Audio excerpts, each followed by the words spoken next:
Amigos y hermanos, hoy día vamos a hablar qué características debería tener la iglesia local a la cual nosotros nos debemos unir. En primer lugar, todo cristiano debería formar parte de una comunidad de fe, de una iglesia local. Uno no puede estar distanciado de sus hermanos en la fe.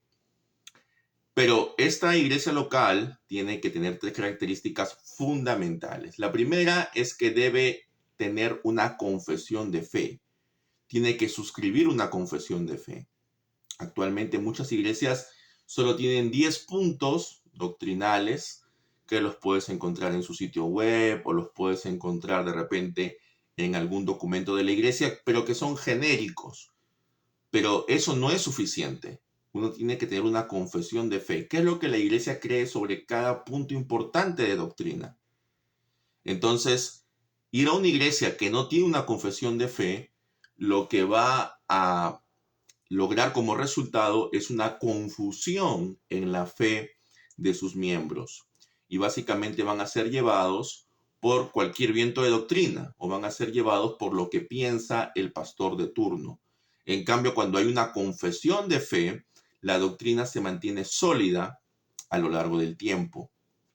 Segundo lugar, tiene que ser una iglesia que tiene conexión con otras iglesias. Desde el Nuevo Testamento nosotros vemos, desde el Concilio de Jerusalén, Hechos capítulos 15 y luego 16, que las iglesias no son islas en sí mismas, sino que tienen conexión unas con otras.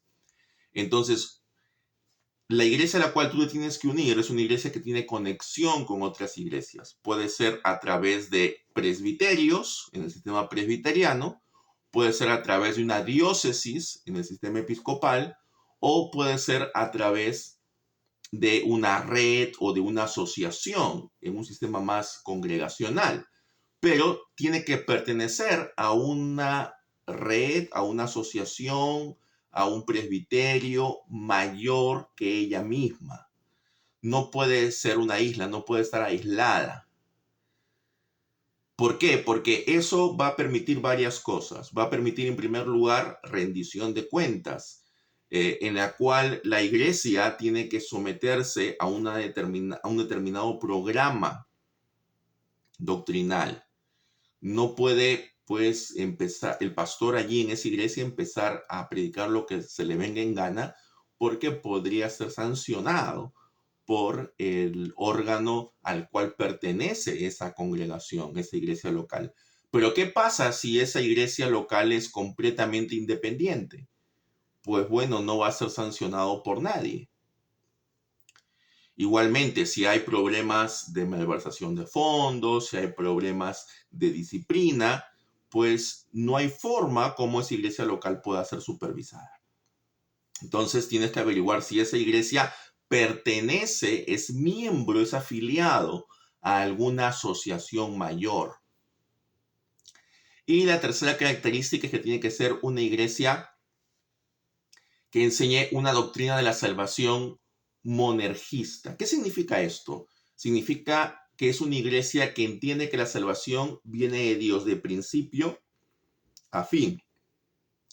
Esto implica de que es una iglesia que considera de que no se debe manipular al auditorio para que el auditorio tenga una respuesta para que tome una decisión por Cristo, sino que se le debe exponer el Evangelio y el Espíritu Santo es el que va a convencer a la persona de su pecado y la persona va a arrepentirse, pero sin necesidad de ningún tipo de manipulación emocional. No se le debe enseñar a la gente que ellos pueden decidir por Cristo, que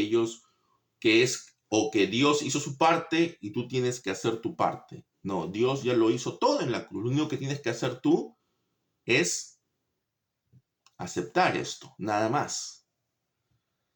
Entonces, ya Cristo cumplió la voluntad del Padre, ha redimido a su pueblo y lo que tiene que hacer su pueblo es aceptar por gracia esto. No tiene por qué hacer méritos previos para alcanzar la salvación. Entonces, esas tres características son importantes. Ahora, tú me preguntarás, ¿y dónde encuentro una iglesia de estas tres características? Bueno, yo te diría que las vas a encontrar en las iglesias presbiterianas o reformadas. Entonces, si hay una iglesia presbiteriana o reformada en tu ciudad, pues puedes buscar esta iglesia. Ahora, si no hay una iglesia presbiteriana o reformada en tu ciudad, pues puedes buscar una iglesia afín en la que también se cumplan estos tres requisitos, ¿no? En primer lugar, que sea una iglesia que tenga una confesión de fe. Segundo lugar, que sea una iglesia que no está aislada, sino que pertenece a algún tipo de asociación o lo que comúnmente se llama denominación, es decir, a una estructura nacional, regional o nacional. Y en tercer lugar, que sea una iglesia que enseñe una doctrina monergista de la fe, comúnmente llamada también calvinista o agustiniana. En este caso yo descartaría pues por completo las iglesias wesleyanas, descartaría las iglesias pentecostales, descartaría las iglesias bautistas de corte arminiano. Todas esas iglesias pues yo las descartaría, ¿no? Porque no tienen confesión de fe en su gran mayoría, muchas de ellas son independientes y por último su doctrina de la salvación no es monergista, sino es sinergista. Es decir, consideran que Dios y el hombre juntos trabajan, cooperan para la salvación, cosa que no es bíblica. El hombre está muerto en sus delitos y pecados y es Dios el que lo rescata. Pues bien, hermano, con estas tres características, si tu iglesia local cumple con estas tres características, amén. Excelente, sigue allí, participa, ayuda a tu liderazgo y ora por él. Si tu iglesia local no cumple con estas características, pero tú consideras que sí debería cumplir, ponlo en oración y busca una iglesia que cumpla con estas tres características. Y si consideras que esas tres características no son importantes, pues analízalo, analiza en las escrituras y te darás cuenta que sí lo son. Por supuesto, esas no son las tres únicas características, pero sí son de las más importantes. Que el Señor te bendiga, te guarde y nos vemos en un siguiente video. Si aún no te has suscrito al canal, suscríbete, dale like a este video y compártelo con aquellos que están buscando unirse a una iglesia local o que no están seguros qué características debería tener una iglesia local. Que el Señor te bendiga y hasta un siguiente video.